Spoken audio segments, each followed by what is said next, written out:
Season 1 में आपने पढ़ा कि अनु, जो एक मिडिल क्लास फैमिली की लड़की थी, उसके पिता किशोरी लाल लकवे के शिकार थे और माँ गीता जी घोर स्वार्थी और लालची एक घरेलू महिला थी। अनु से छोटी दो बहनें थी और एक भाई भी था, जिसे अपनी जिम्मेदारियों का कोई भी एहसास नहीं था। पूरे घर की जिम्मेदारी अनु के कोमल कंधों पर थी। अपनी जिम्मेदारियों की वजह से उसे विराट के साथ कॉन्ट्रैक्ट मैरिज करनी पड़ी। विराट, जो इंडिया की कॉरपोरेट वर्ल्ड का एक उभरता हुआ सितारा था, बहुत ही कम समय में उसने अपने पिता के बिजनेस को सफलता की बुलंदियों पर पहुंचा दिया था। वह मेघा से प्यार करता था, मगर मेघा के लिए उसका कैरियर और फ्यूचर बहुत ही मायने रखता था। वह अपने फ्यूचर के लिए विराट के प्यार को ठुकराकर विदेश चली गई। विराट की माँ को ब्लड कैंसर था और वह मरने से पहले अपने बेटे की शादी देखना चाहती थी। अपनी माँ की अंतिम इच्छा पूरी करने के लिए विराट को अनु के साथ कॉन्ट्रैक्ट मैरिज करनी पड़ी, जिसे उसके दोस्त लकी ने करवाई थी।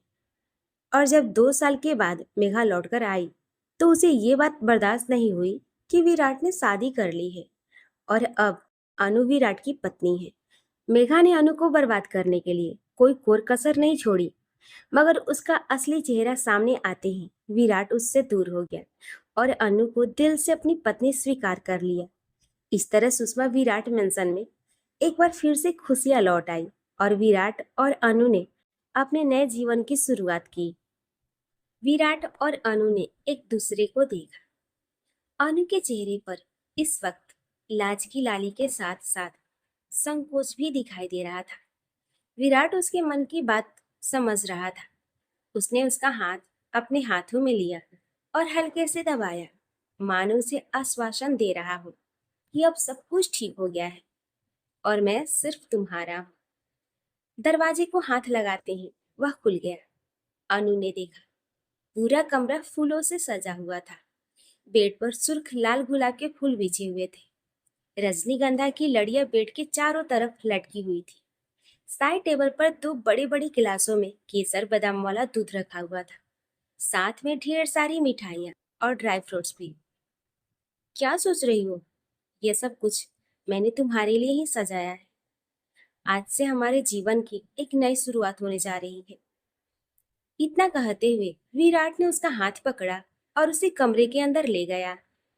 अनु को अभी भी कमजोरी महसूस हो रही थी, इसलिए वह धीरे से बेड पर बैठ गई। उसके पेट में हलचल सी हो रही थी। शायद उसका होने वाला बच्चा भी इस खुशी को महसूस कर रहा था। अपने पेट में बच्चे की हलचल महसूस करके अनु की आंखों में आंसू आ गए। ना ना, बिल्कुल नहीं। अब मैं कभी भी तुम्हारी आंखों में आंसू नहीं आने दूंगा। मेरी वजह से तुमने जो कुछ भी सहा है, उसके लिए मैं तुमसे माफी मांगता हूँ। विराट उसके करीब बैठता हुआ बोला, ऐसी बात नहीं है। मैं अपने बच्चे को सुरक्षित पाकर मेरी आंखें भर आई है, वरना मेघा ने तो इसकी जान लेने में कोई कसर ही नहीं छोड़ी थी। आज के बाद इस घर में कभी कोई भी उसका नाम नहीं लेगा। खैर छोड़ो इन बातों को, पहले तुम कुछ खा लो और ये दूध भी पी लो, उसके बाद कोई बात होगी। इतना कहते हुए विराट ने दूध का गिलास उसके हाथों में थमा दिया। मन न होते हुए भी उसने चुपचाप दूध पी लिया और फिर कबर्ड से कपड़े निकालकर वॉशरूम में चली गई। थोड़ी देर के बाद जब वह फ्रेश होकर बेड पर आई तो विराट उसे देखता रह गया। प्रेगनेंसी में अनु की खूबसूरती और बढ़ गई थी। उसके खुले बाल हवा के झोंके से लहराकर उसके चेहरे को छुपा ले रहे थे। विराट ने उसके चेहरे से बालों को हटाया और प्यार भरी नजरों से उसे देखने लगा। आप ऐसे क्या देख रहे हैं? उसने धीरे से कहा। तुम्हें देख रहा हूं। सच में मैं कितना बेवकूफ था। अपनी सोने जैसी पत्नी को छोड़कर मैं पित्तल के पीछे भाग रहा था। ये विराट की आवाज थी। आप अपने को दोषी क्यों ठहरा रहे हैं? आपने तो मेघा से सच्चा प्यार किया था, मगर अब जो हुआ भूल जाइए। मैं अपने आप को दुनिया की सबसे खुशकिस्मत लड़की मानती हूँ कि मुझे आप जैसा पति मिला। अनु ने एक हल्की सी मुस्कुराहट के साथ कहा। उसकी बात सुनकर विराट ने उसके माथे को चूम लिया और बोला, वैसे एक बात कहूँ, हमारे जैसी सुहागरात आज तक किसी ने नहीं मनाई होगी। विराट ने अनु की कोमल उंगलियों में अपनी उंगलियों को फंसाते हुए बोला, मैं कुछ समझी नहीं। अब इसमें समझने वाली क्या बात है? अब तुम खुद ही देख लो कि हमारी सुहागरात में हमारा होने वाला बच्चा भी हमारे साथ है। विराट ने मुस्कुराते हुए कहा तो उसकी आंखों में शरारत के भाव देखकर अनु ने शर्माकर सर नीचे कर लिया। विराट ने नाइट लैंप का स्विच ऑफ किया और फिर आहिस्ता से बड़े प्यार के साथ अनु को अपनी बाहों में लेते हुए बिस्तर पर लेट गया। सुषमा जी इस वक्त अपने बेड पर लेटी हुई तो थी, मगर उन्हें नींद नहीं आ रही थी। उन्हें तो अभी भी इस बात पर यकीन ही नहीं आ रहा था कि उनके बेटे ने अनु को पूरे मन और मान सम्मान के साथ अपनी पत्नी मान लिया है। वरना पिछले कुछ सालों से तो विराट उन्हें रिश्तों के नाम पर धोखा ही दे रहा था।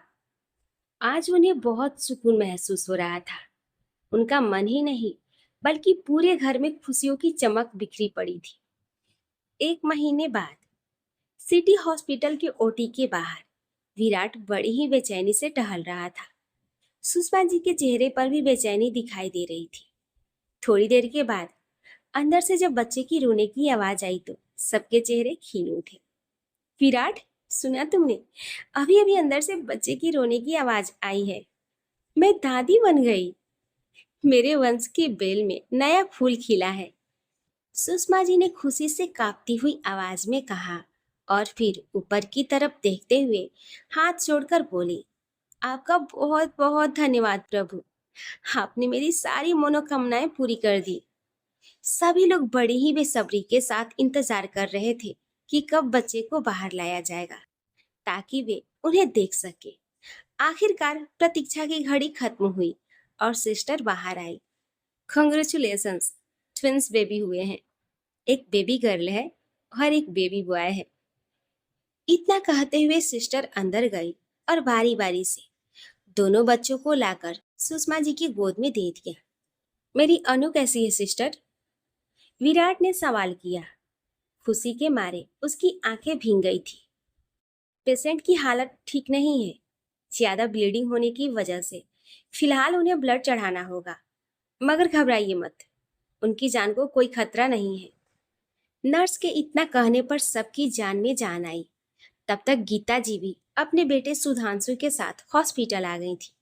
आते ही उन्होंने अपनी शिकायत का पिटारा खोल दिया। ये तो बिल्कुल भी ठीक बात नहीं है समधन जी। मेरी बेटी डिलीवरी के लिए अस्पताल में आई थी और आप लोगों ने हमें बताना भी जरूरी नहीं समझा। वे तो मैंने अपनी बेटी का हालचाल समाचार पूछने के लिए फोन कर लिया तो मुझे पता चला कि आप लोग हॉस्पिटल आए हैं। गीता जी ने मुंह बनाते हुए कहा तो सुधांशु ने तिरछी नजरों से उन्हें देखते हुए चुप रहने को कहा। हम लोग आपको खबर करने ही वाले थे। सब कुछ इतनी जल्दबाजी में हुआ कि हमें कुछ सोचने का वक्त ही नहीं मिला। वैसे आपको भी बधाई हो, आप नानी बन गई हैं। सुषमा जी ने गीता जी की तरफ देखते हुए खुशी खुशी कहा। तब तक गीता जी ने लपक कर उनकी गोद से बच्चों को ले लिया था।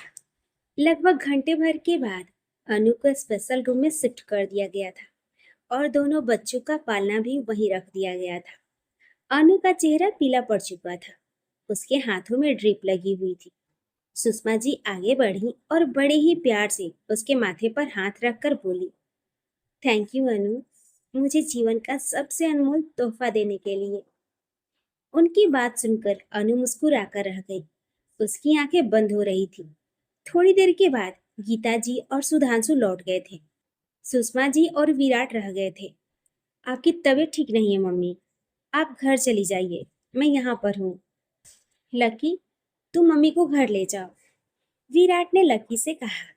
सुषमा जी के घर जाने की इच्छा नहीं थी, मगर विराट की जीत देखकर वे चली गई। विराट उस कमरे में बैठा अपने बच्चों को बड़े प्यार से देख रहा था, इस बात से बिल्कुल बेखबर कि दो आंखें उसकी निगरानी कर रही हैं। कोई और भी है जो साय की तरह उन सबका पीछा कर रहा था। विराट दोनों बच्चों के पास कुर्सी लगाकर बैठा हुआ था।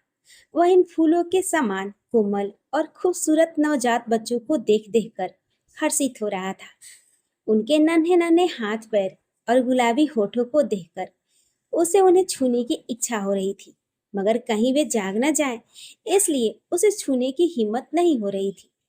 विराट का मन कर रहा था कि वह अपने बच्चों को उठाकर चूम ले, उन्हें प्यार करे, मगर इतने छोटे बच्चों को उठाने में उसे डर भी लग रहा था। तभी कमरे का दरवाजा खुला और नर्स वहां आई। उसने आते ही अनु का बॉडी टेम्परेचर चेक किया और फिर उसे दवाइयाँ दी। फिर उसने दोनों बच्चों के डायपर चेंज किए। जैसे ही नर्स ने एक बच्चे को गोद में उठाया, वह थोड़ा सा कुनमुनाया। विराट को अपनी तरफ गौर से देखा हुआ पाकर उस नर्स ने मुस्कुराकर पूछा, क्या आप इसे गोद में लेना चाहेंगे? हाँ, लेना तो चाहता हूँ, मगर डर लगता है, कहीं संभाल नहीं पाऊंगा तो। ऐसा कुछ नहीं होगा, लीजिए, आप इस नन्ही सी गुड़िया को गोद में लीजिए, तब तक मैं दूसरे बच्चे का डायपर भी चेंज कर देती हूँ। इतना कहकर सिस्टर ने विराट की गोद में उस बच्ची को दे दिया। अपनी बच्ची को गोद में लेते ही विराट को एक अजीब सी फीलिंग हुई। ऐसा लगा मानो वह आसमान में उड़ा जा रहा हो। चारों तरफ खुशियां ही खुशियां हैं। उसने धीरे से अपनी उंगली उसके हाथ में फंसाई। उसे देखकर आश्चर्य हुआ कि उसने उसकी उंगली को कसकर पकड़ लिया था। तब तक उस नर्स ने दूसरे बच्चे का डायपर चेंज कर दिया था और विराट के हाथों से बच्चे को लेने के लिए अपने हाथ बढ़ाए ताकि वह उसे पालने में सुला सके। सिस्टर जब उसके हाथों से बच्ची को ले रही थी, तभी अचानक विराट की नजर बच्ची के गर्दन पर पड़ी, जहां एक नीला निशान बना हुआ था। ये इसके गले पर नीला निशान कैसा है? विराट ने सवाल किया। डोंट वरी मिस्टर विराट, ये इसका बर्थ मार्क है। अभी छोटी है, इसलिए ये थोड़ा सामने दिख रहा है। जैसे जैसे ये बड़ी होगी, स्किन के साथ ये निशान कानों के पीछे चला जाएगा। इतना कहकर वह वहां से चली गई। अनु भी प्यार भरी नजरों से अपने बच्चों के साथ साथ विराट को देख रही थी। थैंक यू अनु, मुझे ढेर सारी खुशियां देने के लिए, मुझे दुनिया का सबसे अनमोल तोहफा देने के लिए और पापा के रिश्ते में बांधने के लिए। इतना कहते हुए उसने उसका हाथ चूम लिया। किशोरी लाल का घर। सपना, अरे ओ सपना की बच्ची, कहाँ मर गई? चिल्ला चिल्ला कर जब तक मेरा दम न निकल जाए, तब तक इन लोगों को सुनाई ही नहीं देता। क्या हुआ माँ, क्यों चिल्ला रही हो? मेरे फाइनल एग्जाम होने वाले हैं, थोड़ी देर तो मुझे पढ़ लेने दिया करो। सपना ने अपने कमरे से बाहर निकलकर आते हुए कहा। अच्छा अच्छा, अब बंद कर अपना भाषण। मैंने तुझे इसलिए बुलाया है कि सुधांशु अभी तक दुकान से नहीं आया है। ऐसा करो, तुम और कविता हॉस्पिटल के लिए निकल जाओ और मैंने अनु और विराट के लिए जो खाना बनाया है उन्हें जाकर दे आओ। गीता जी ने दो छोटे छोटे टिफिन में खाना पैक करते हुए कहा। मैं कविता को साथ लेकर इतनी रात के हॉस्पिटल दीदी के लिए खाना लेकर जाऊं? क्या आपको अपनी बेटियों की जरा भी फिक्र नहीं है? आए दिन लड़कियों के साथ तरह तरह की घटनाएं हो रही हैं, फिर भी आपको जरा भी डर नहीं लगता? ना बाबा ना, मैं नहीं जाऊंगी। आप ऐसा क्यों नहीं करती? सुधांशु भैया को फोन करके बुला लीजिए। सपना की बात सुनकर गीता जी गुस्से से चिल्लाई। हाँ हाँ, मैं तेरी माँ थोड़ी हूँ, मैं तो तुम सबकी दुश्मन हूँ। अरे, मैंने तो तुम दोनों बहनों के भले के लिए ही ये बात कही थी। विराट की नजरों में चढ़कर रहोगी तो जिंदगी संवर जाएगी। कल को शादी ब्याह होना है, क्या पता वह अपने ही सामान के किसी ऊंचे घर में तुम्हारी शादी करवा दे। अपनी माँ की बात सुनकर सपना मुस्कुराई। ओह, तभी तो मैं कहूँ कि आपको अचानक से दीदी और जीजू की फिक्र कैसे होने लगी। जब भी सोचेंगी अपना फायदा ही सोचेंगी। बड़ी मुश्किल से दीदी के जीवन में शांति आई है और खुशियों की धूप खिली है। हम लोगों के लिए यही अच्छा होगा कि हम उनकी लाइफ में कोई इंटरफेयर ना करें। हे भगवान, पता नहीं मैंने पिछले जन्म में कितने पाप किए थे जो मुझे तुम जैसी औलादे मिली। एक तरफ पति अपाहिज होकर पड़ा हुआ है, दूसरी तरफ बेटा है जो जोरू का गुलाम बनकर मुझे एक आंख देखना गवारा नहीं करता। इन सबके भले के लिए सोचती हूँ तो भी मैं ही बुरी हूँ। गीता जी ने माथे पर हाथ रखकर मगरमच्छ के आंसू बहाते हुए बिसुरना शुरू कर दिया। इतनी रात गए क्यों हंगामा कर रही हो अनु की माँ? ठीक ही तो कह रही है बच्ची, क्या जरूरत है इतनी रात गए अस्पताल भेजने की? और वैसे भी तुम्हारी बेटी और दामाद जिस हॉस्पिटल में है वह कोई सरकारी हॉस्पिटल नहीं है। अरे, वह तो शहर का सबसे महंगा और बड़ा हॉस्पिटल है। वहां मिलने वालों का भी एक समय तय है। इस वक्त किसी को भी मिलने नहीं देंगे। अपनी पत्नी का चिल्लाना सुनकर किशोरीलाल ने अपनी चौकी पर पड़े पड़े ही उन्हें समझाने की कोशिश की। तुम तो चुप ही रहो जी। तुम लोग ये क्यों भूल रहे हो कि मेरी वजह से ही आज अनु महारानी बनकर राज कर रही है। अपनी बाकी की दोनों बेटियों के लिए भी कुछ ऐसा ही सोच रही हूँ। तो कौन सा पाप कर रही हूँ? गीता जी ने अपने पति किशोरीलाल पर चिल्लाते हुए कहा। इस बीच मौका देखकर सपना चैन की सांस लेते हुए अपने कमरे में चली गई और किशोरीलाल जी अपने मन में सोच रहे थे कि कैसी झूठी औरत है। मेरी उस मासूम बच्ची ने तो इन सब की खातिर ही खुद को कॉन्ट्रैक्ट मैरिज के नाम पर बेच दिया था। वह तो उसकी किस्मत अच्छी थी कि सब कुछ ठीक हो गया, वरना। फिलहाल किशोरीलाल ने इतनी रात के गीता जी से झगड़ने के बजाय चुप रहना ही सही समझा। थोड़ी देर तक गीता जी बड़बड़ाती रही, फिर वह भी अपने कमरे में जाकर बैठ गई। सिटी हॉस्पिटल अस्पताल की कैंटीन से अनु और विराट के लिए खाना आ चुका था। विराट ने अनु को तकिए के सहारे बैठा दिया और अपने हाथों से उसे खिचड़ी खिलाने लगा। अनु को खिलाने के बाद उसने खुद भी खाना खाया और पास रखे हुए एक दूसरे बेड पर जाकर लेट गया। अब वह जल्द से जल्द अनु और बच्चों को लेकर अपने घर जाना चाहता था, मगर डॉक्टर ने एक सप्ताह बाद डिस्चार्ज करने को कहा था, लिहाजा अभी एक सप्ताह वहीं रहना था। अचानक कमरे में आहट सुनकर जब विराट ने अपनी आंखें खोली तो देखा सुबह हो चुकी थी और नर्स अनु को दवाइयां देने आई थी। विराट को भी इस वक्त चाय की तलब लग रही थी, इसलिए वह कमरे से निकलकर कैंटीन की तरफ चला गया। चाय पीकर जब वह लौटा तो उसने देखा कि एक नर्स दोनों बच्चों को एक साथ गोद में उठा रही है। उसकी लापरवाही देखकर विराट को गुस्सा आ गया। आप दोनों बेबी को इस तरह कैसे उठा रही हैं? विराट की आवाज सुनकर वह नर्स घबरा गई। उसने तुरंत एक बेबी को वापस रख दिया और दूसरे बेबी को लेकर बाहर जाने लगी। एक्सक्यूज मी, आप इसे लेकर कहाँ जा रही हैं?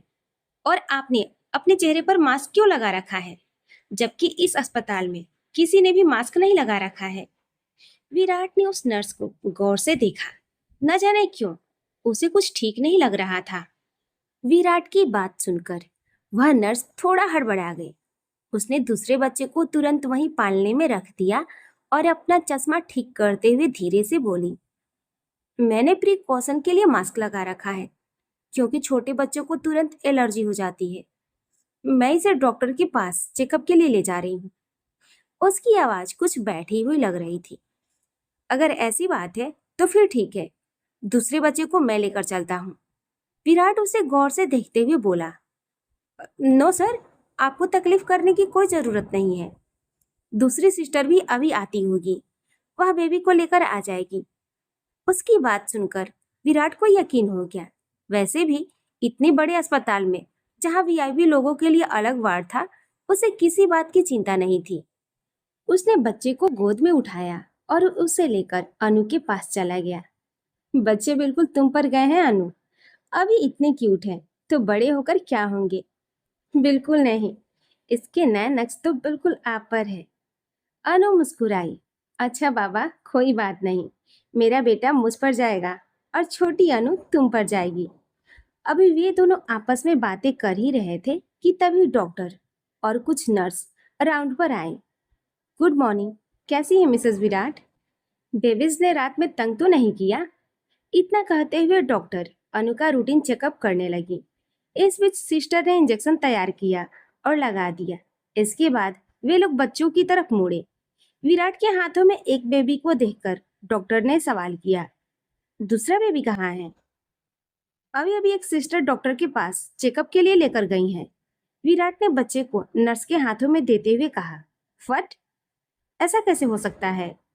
डॉक्टर तो खुद रूम में आकर चेक करते हैं। डॉक्टर ने हैरान होते हुए कहा तो विराट का सिर भी घूम गया, मगर वह तो खुद को इस हॉस्पिटल की नर्स बता रही थी। उसने आंखों पर बड़े फ्रेम का चश्मा और चेहरे पर मास्क लगा रखा था, और हाँ, उसके गालों पर एक बड़ा सा मसा भी था। विराट ने याद करने की कोशिश करते हुए कहा। अब उसे घबराहट होने लगी। विराट की बात सुनकर डॉक्टर और उसके साथ आई हुई सिस्टर तुरंत कमरे से बाहर निकल गई। उन्होंने तुरंत हॉस्पिटल मैनेजमेंट के डीन को कॉल किया और सारी बात बताई। डॉक्टर को शक हो गया था कि हो ना हो कोई भारी गड़बड़ हुई है। 10 मिनट में ही बात क्लियर हो गई कि किसी भी डॉक्टर ने वीआईपी वार्ड के बच्चे को चेकअप के लिए नहीं बुलाया था। चारों तरफ अफरा तफरी मच गई। तुरंत सिक्योरिटी को कॉल किया गया और अस्पताल के मेन गेट को बंद करने के लिए कहा गया। सभी के दिलो दिमाग में एक ही सवाल चल रहा था कि आखिर नर्स की यूनिफॉर्म में कौन हो सकती है और इस तरह झूठ बोलकर बच्चे को गायब करने के पीछे उसका क्या मकसद हो सकता है। घबराहट के मारे पूरे मैनेजमेंट के पसीने छूट रहे थे। ये कोई साधारण बात नहीं थी। देश के एक हाई प्रोफाइल बिजनेसमैन के बच्चे के गायब होने का मामला था। मेरा ख्याल है हमें पुलिस को इन्फॉर्म कर देना चाहिए। इतना कहते हुए हॉस्पिटल मैनेजमेंट ने पुलिस को इन्फॉर्म कर दिया। इधर विराट और अनु को भी अब घबराहट होने लगी थी। उन्हें भी इस बात का एहसास होने लगा था कि कुछ न कुछ गड़बड़ तो जरूर है। थोड़ी देर बाद अस्पताल में पुलिस पहुंच चुकी थी और छानबीन करने के साथ साथ चारों तरफ बच्चे की तलाश कर रही थी। वहां का स्टाफ भी बच्चे के वार्ड से लेकर वॉशरूम और टॉयलेट तक में तलाशी ले रहा था। इतने बड़े अस्पताल में सिस्टर और बच्चे की तलाश करते हुए लगभग 1 घंटा हो गया था, मगर कुछ पता नहीं चल रहा था। अब तक पुलिस भी कुछ डॉक्टरों को साथ लेकर विराट से पूछताछ के लिए उसके कमरे में आ चुकी थी। पहले तो पुलिस को देखकर विराट हैरान हो गया। सॉरी मिस्टर विराट, मुझे लगता है कि आपके बच्चे को किडनैप कर लिया गया है। सुबह से पूरे अस्पताल की तलाशी ली जा रही है, मगर अफसोस के साथ कहना पड़ रहा है कि आपके बच्चे का कुछ पता नहीं चला। डॉक्टर की बात सुनकर विराट के पैरों तले जमीन निकल गई। इतनी देर तक बच्चे को वापस न लाने पर उसे खुद भी फिक्र हो रही थी, मगर उसे ये बात मालूम नहीं था कि इतनी बड़ी घटना हो सकती है। गुस्से में बौखलाकर वह आगे बढ़ा और उसने डॉक्टर का कॉलर पकड़कर उसे दीवार से सटा दिया और चिल्लाते हुए कहा, ऐसा कैसे हो सकता है? आपके हॉस्पिटल की ही कोई नर्स थी वह। इतने सिक्योरिटी के बीच बाहर के लोग आकर किसी बच्चे की किडनैपिंग कैसे कर सकते हैं? बड़ी मुश्किल से सबने मिलकर डॉक्टर को छुड़ाया। देखिए, इसमें भला डॉक्टर का क्या कसूर है? आप हमें कोऑपरेट करने की कोशिश कीजिए ताकि हम जल्द से जल्द उस औरत को पकड़ सकें। इंस्पेक्टर की बात सुनकर विराट गुस्से से दांत पिसकर रह गया। वहीं अनु घबराकर जोर जोर से रोने लगी। प्लीज शांत हो जाइए आप लोग। हम लोग सीसीटीवी की फुटेज भी देख रहे हैं। जैसे ही कुछ पता लगता है हम तुरंत एक्शन लेंगे। वैसे आपकी किसी से कोई पर्सनल दुश्मनी तो नहीं थी? नहीं इंस्पेक्टर साहब, हमारी किसी से भी कोई दुश्मनी नहीं है, अनु ने रोते हुए कहा। तभी विराट के दिमाग में बिजली सी कौन थी और उसे मेघा की याद आई। 1 मिनट इंस्पेक्टर, मेरी किसी से कोई पर्सनल दुश्मनी तो नहीं है, मगर एक लड़की है मेघा, जिसने पहले भी मेरी वाइफ और बच्चे को नुकसान पहुंचाने की कोशिश की थी। मैंने पुलिस स्टेशन में उसकी कंप्लेन भी लिखवाई थी और उसे हिरासत में भी लिया गया था। कहीं वही तो नहीं? विराट ने गुस्से से मुठिया कसते हुए कहा। तभी एक वार्ड बॉय दौड़ता हुआ आया और इंस्पेक्टर से बोला, इंस्पेक्टर साहब, आपको डीन सर बुला रहे हैं। सीसीटीवी की फुटेज में एक नर्स को बच्चे को ले जाते हुए साफ दिखाई दे रही है। उसकी बात सुनते ही सभी लोग बड़ी तेजी के साथ कमरे से बाहर निकले। तभी इंस्पेक्टर मुड़ा और विराट से बोला, आप भी हमारे साथ चलिए मिस्टर विराट, ताकि आप उसकी पहचान कर सके कि कहीं नर्स की यूनिफॉर्म में वह लड़की, क्या नाम बताया था आपने? मेघा, कहीं वही तो नहीं? कंट्रोल रूम में इंस्पेक्टर के साथ साथ सभी डॉक्टर और विराट सीसीटीवी की फुटेज देख रहे थे। सचमुच 9 बजे के लगभग एक नर्स उसके कमरे में जाती हुई दिखाई दी और फिर थोड़ी देर बाद वह नर्स अपने हाथों में बच्चे को लिए हुए निकल रही थी। विराट के बताए हुलिये के अनुसार उसने मास्क लगा रखा था और उसकी आंखों पर बड़े फ्रेम का चश्मा भी था। ये देखते ही विराट चिल्लाया, यही है वे। फुटेज से उस नर्स की तस्वीर निकालकर उसे जूम करके देखा गया। विराट ने गौर से देखकर पहचानने की कोशिश की, मगर वह पहचान नहीं पाया। उसने कंफर्म कर दिया कि वह मेघा नहीं है। विराट के चेहरे पर निराशा दिखाई देने लगी। वह हताशा के साथ चिल्लाया, क्या आप लोगों ने इतने बड़े अस्पताल में सेफ्टी का यही इंतजाम रखा है? मैं कहता हूँ, ऐसा कैसे हो सकता है कि कोई भी बाहर से आकर मेरे बच्चे को चुरा कर ले जाए? हो न हो इसमें आपके हॉस्पिटल का भी कोई ना कोई स्टाफ मिला हुआ है। रिलैक्स मिस्टर विराट, हम बहुत ही जल्द आपके बच्चे को ढूंढ निकालेंगे, इंस्पेक्टर ने उसे दिलासा देते हुए कहा। बच्चा चुराने वाली नर्स की तस्वीर को बड़ी गौर से देखने के बाद अस्पताल वालों ने भी कह दिया कि वह इस अस्पताल की नर्स नहीं है। मगर फिर भी सवाल ये था कि अगर वह यहाँ काम नहीं करती थी तो उसके पास इस अस्पताल की यूनिफॉर्म कहाँ से आई।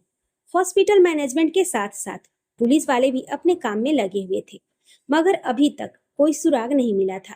हर एक सीसीटीवी फुटेज को छान मारा गया, मगर वह नर्स उस बच्चे को लेकर अस्पताल के बाहर जाती हुई दिखाई नहीं दी। आखिर कहाँ गायब हो गई वे? आखिर कहाँ गायब हो गई थी वे? अनु का तो रो रो कर बुरा हाल था। विराट भी परेशान था। उसने लकी को कॉल करके बुला लिया था। उसकी इतनी हिम्मत नहीं हो रही थी कि वह अपनी मम्मी को ये बात बता सके। रह रहकर अनु को दौरे पड़ रहे थे। देखते ही देखते मीडिया के माध्यम से पूरे शहर में आग की तरह ये बात फैल गई। पुलिस वाले जहां भी किसी संदिग्ध व्यक्ति को नवजात बच्चे के साथ देखते, पूरी पूछताछ होने के बाद ही छोड़ रहे थे। सुषमा जी ने जैसे ही न्यूज में ये खबर सुनी, उनके पैरों तले जमीन निकल गई।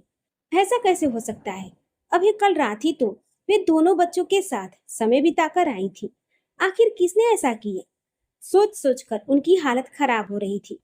उन्होंने तुरंत गाड़ी निकलवाई और वे भी हॉस्पिटल के लिए निकल गई। इतना बड़ा अनर्थ कैसे हो गया? इतनी सिक्योरिटी के बाद भी हॉस्पिटल के वीआईपी वार्ड से बच्चे का चोरी होना कोई मामूली बात नहीं है। याद रखिए, अगर मुझे मेरा बच्चा नहीं मिला तो आप लोगों की खैर नहीं, सुषमा जी ने मैनेजमेंट को धमकी देते हुए कहा। वे अनु के कमरे में आई, देखा कि रो रो कर उसकी आंखें सूज गई थी। उन्होंने पालने में पड़े हुए बच्चे को उठाया और उसे गौर से देखने लगी। वे हमारी बच्ची को उठा ले गए हैं विराट। उन्होंने अपने पोते को गले से लगा लिया और रोने लगी।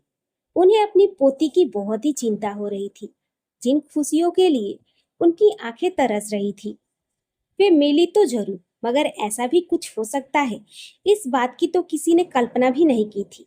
देखते देखते 3 दिन बीत चुके थे, मगर बच्चे का कोई सुराग नहीं मिला। किशोरी लाल का घर।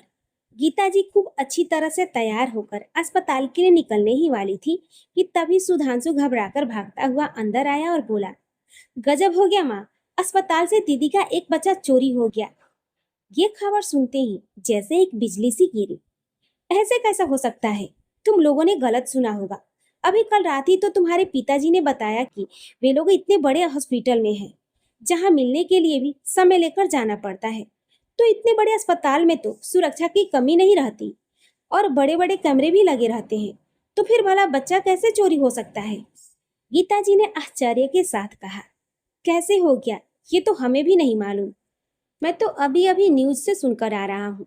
पुलिस पूरे अस्पताल और आसपास में बच्चे की तलाश में जुटी है, मगर अभी तक कुछ पता नहीं चला। चलिए, मैं भी आपके साथ हॉस्पिटल चलता हूँ। सुधांशु की बात सुनकर गीता जी ने कुछ नहीं कहा। वह गहरी सोच में डूबी हुई थी। अब क्या होगा माँ? अब क्या गुजर रही होगी दीदी पर? न जाने किसी ने ऐसा क्यों किया। सपना और कविता ने अपनी माँ से कहा, अरे घबराने की कोई जरूरत नहीं है, देखना सब ठीक हो जाएगा। ये लोग बड़े लोग हैं, जरूर किसी ने रुपए पैसे के कारण बच्चे का किडनैप किया है। देखना 1-2 दिनों में फिरौती के लिए फोन आता ही होगा। जैसे ही उन लोगों को पैसे मिलेंगे वे बच्चे को कहीं ले जाकर छोड़ देंगे। गीता जी ने अपनी बेटियों को दिलासा देते हुए कहा। तो सुधांशु की आंखें सोचने वाले अंदाज में सिकुड़ गई। वह अपनी माँ के करीब आया और धीरे से बोला, ये बात आप पूरे यकीन के साथ कैसे कह सकती हैं? कहीं ऐसा तो नहीं कि इस कांड में आपका ही हाथ है? याद रखिए, अगर ऐसा हुआ तो बहुत बुरा होगा। आप कहीं की नहीं रहेंगी। अपने बेटे के मुंह से ये बात सुनते ही गीता जी धम से बैठ गईं और रोने लगी। हे भगवान, मेरा खुद का बेटा मुझ पर इतने संगीन आरोप लगा रहा है। क्या मैं इतनी बुरी हूँ? अरे, मैंने तो सिर्फ अनुमान लगाते हुए कहा था। मुझे क्या मालूम था कि ये लोग मुझे भी इस कांड में घसीट लेंगे। गीता जी ने छाती पीटते हुए कहा, किसी को भी आपके ऊपर शक हो सकता है, क्योंकि पैसे के लिए आप कुछ भी कर सकती हैं। जब आपने दीदी के जीवन को दांव पर लगा दिया था, तो किडनैपिंग तो मामूली सी बात है। सुधांशु ने अपनी माँ को घूरकर देखते हुए कहा। किशोरी लाल के साथ साथ सपना और कविता भी चुपचाप खड़ी सारी बातें सुन रही थी। उनकी समझ में कुछ भी नहीं आ रहा था। उनके भी दिल में और दिमाग में द्वंद्व चल रहा था। अब बस भी कीजिए, बंद कीजिए अपनी नौटंकी और हॉस्पिटल चलिए। सुधांशु ने गीता जी की तरफ देखते हुए गुस्से के साथ कहा और अपनी बाइक स्टार्ट करने लगा। गीता जी और सुधांशु अस्पताल पहुंचे तो सुषमा जी अनु के डिस्चार्ज की तैयारी करवा रही थी। गीता जी आंखों में मोटे मोटे आंसू भरकर दहाड़ मारते हुए रोते हुए अपनी बेटी की तरफ बढ़ी और गले लगकर रोने लगी। उस तनाव भरे माहौल में सभी लोग खुद परेशान थे, इसलिए किसी ने भी उनसे कुछ पूछने या कहने की जहमत नहीं उठाई। थोड़ी देर में अनु अस्पताल से अपने घर के लिए जा चुकी थी। पूरे घर में एक अजीब सी खामोशी छाई हुई थी। बच्चों के जन्म के बाद इस घर में जो खुशी भरा माहौल होना चाहिए था और सबके चेहरे पर जो चमक होनी चाहिए थी, ऐसा कुछ भी दिखाई नहीं दे रहा था। पूरे बंगले और उसके आसपास कड़ी सुरक्षा की व्यवस्था कर दी गई थी। सुषमा जी अपने पोते का पूरा ध्यान रख रही थी। उन्हें अब फिक्र थी तो अपनी पोती की। दिन रात भगवान से प्रार्थना कर रही थी कि उनकी पोती जल्द से जल्द मिल जाए। दूसरी तरफ विराट और लकी पुलिस स्टेशन के चक्कर काट काट कर थक चुके थे, मगर अभी तक कोई सुराग नहीं मिला था। इसी शहर के एक फ्लैट में बेड पर पड़ी एक बच्ची जोर जोर से रो रही थी। शायद उसे भूख लगी थी। चिल्ला चिल्ला कर मेरा दिमाग मत खा, पता नहीं इस छटांग भर की लड़की को इतनी भूख लगती है। इतना कहते हुए किसी ने उसके मुंह में दूध की बोतल लगभग ठूस दी। बच्ची को सचमुच भूख लगी थी, इसलिए दूध पीते ही वह सो गई। पास बैठे उस रहस्यमय इंसान के होठों पर एक अजीब सी मुस्कुराहट आ गई। उसने टीवी चला दिया। न्यूज में अभी भी विराट के बच्चे की चोरी होने की खबर चल रही थी। विराट का उदास और परेशान चेहरा देखकर उस रहस्यमय साय ने एक जोरदार कहकहा लगाया और कहा, तुम्हें इस तरह तड़पता हुआ देखकर मेरे दिल को बहुत ही तसल्ली हो रही है। विराट, अभी तो खेल शुरू हुआ है। तड़पना तो तुम्हें सारी जिंदगी है। तुम्हारी जान, तुम्हारी बेटी जो मेरे पास है। तभी पास पड़े मोबाइल में रिंग होने लगी। दूसरी तरफ से आने वाली आवाज को सुनकर उस साय ने कहा, तुम यहीं मेरे फ्लैट पर आ जाओ। लगभग 2 घंटे बाद जैसे ही डोरबेल बजी, नकाब पहने उस रहस्यमय इंसान ने जल्दी से जाकर दरवाजा खोल दिया।